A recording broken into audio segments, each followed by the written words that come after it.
Chapter 5 Karma Sannyas Yoga. We know we have already talked about Karma Yoga and Gyan Yoga. Arjun is again confused. And he's asking Krishna, Krishna, you're telling me about Karma Yoga, you're telling me about Gyan Yoga. Now, which one is superior? Which one to follow? And Arjun is confused. But Krishna, like a very patient guide and a very calm and compassionate parent, is very lovingly talking to Arjun. And he tells him which one is superior. So I'll be reciting the shloka and then I'll explain the meaning, which will tell you which one, according to Krishna, is superior. Sannyasah karma yogaschah niyashreyasa kara vubhau tayotu karma sannyas karma yoga visheshyate. What does this mean? He says Karma Yoga and Sannyas Yoga both take you to the spiritual enlightenment and liberation, but Karma Yoga is superior to Sannyas Yoga because you would be performing your actions and where you will not be attached, you will be completely selfless and you will not be bothered about the results. It will take you towards your spiritual liberation. So what are the key teachings of this chapter? The very first teaching of this chapter is selfless action versus renunciation. So he's talking about Karma Yoga and he's talking about Sannyas Yoga. So he's talking about that when you're performing your action without being attached to the result, you are going towards your spiritual growth. In the same way, as a yogi, if you're giving up desire to the fruits of action, you would also be achieving spiritual liberation. So he is talking about the importance of Karma Yoga and Sannyasa. Sannyas means renunciation. So what are we talking about? We are talking about the yoga of renunciation and the Karma Yoga together, the yoga of action. So what is the second point which is important in this one? It talks about the equanimity of a sage. Now what does that mean?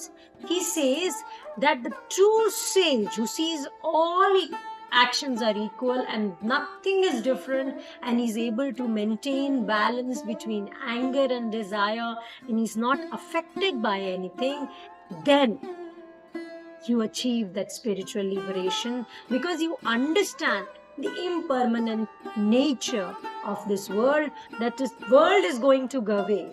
What is the one which is going to stay always? Your Atman, your Atma or your soul.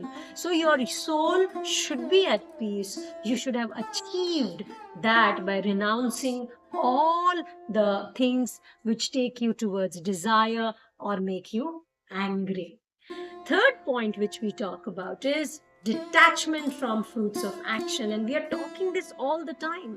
A karma yogi is a sannyasi of a kind. He's a yogi of a kind because he's not bothered about the fruits of the action. He's just performing actions, and that is called true liberation and finding inner peace.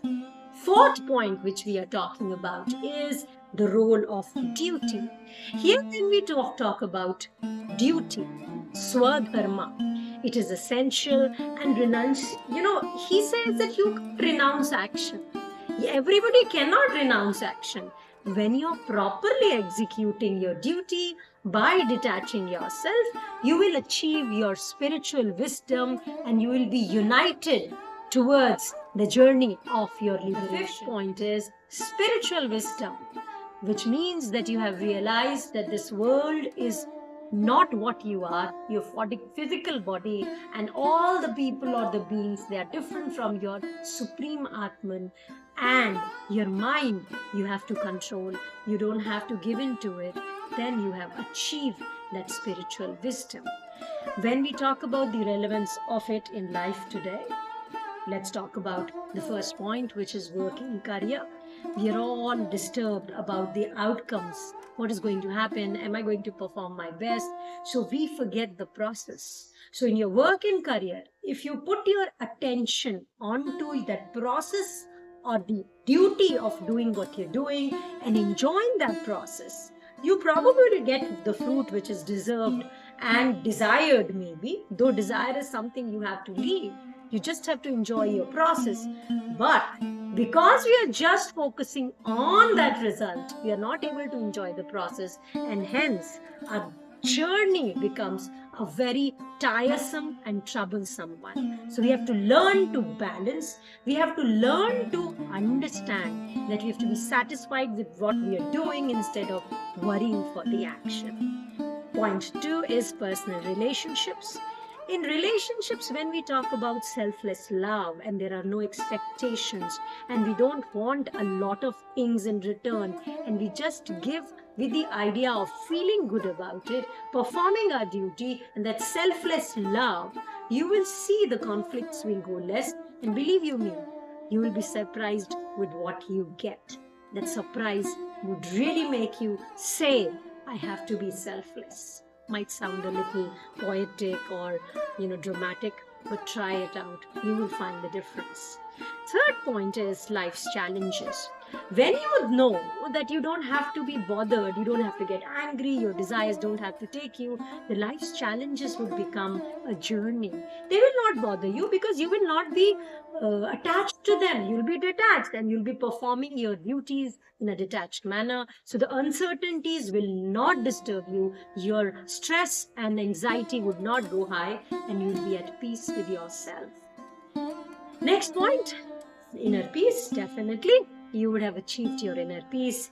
You would have worked towards making things happen the best ways. Because when you're not bothered about the outcomes and you're just performing the duty, you will achieve that inner peace and calm.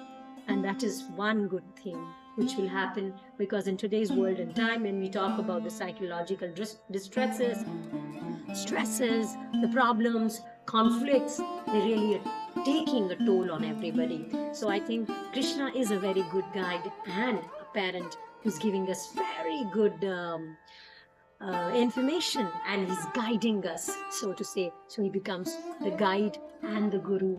And yes, it says, I am the Param Brahman, as he says. And the key takeaways from this chapter, as we would talk of, action without attachment, so which means action with detachment. You'll have to be detached so that it doesn't bother you, and you renounce things in the way that renunciation of the attachment, it will lead you to be happy. Your state of mind would be calm. You'll not be bothered, and then there'll be a balance between selfless action and renunciation, because they both, whether you renounce everything and go on to the path of becoming a sannyasi, or you perform your karma, in both you have to let go of your desire and your anger or your will to be, affected by things. If you do, both will take you to liberation. And in today's world and time, it will help you achieving inner peace. And then you would have done your duty and responsibility well. Everybody is happy, nobody is bothered, nobody is trying to trouble you, and you're at peace with yourself. Very difficult, right? Try it.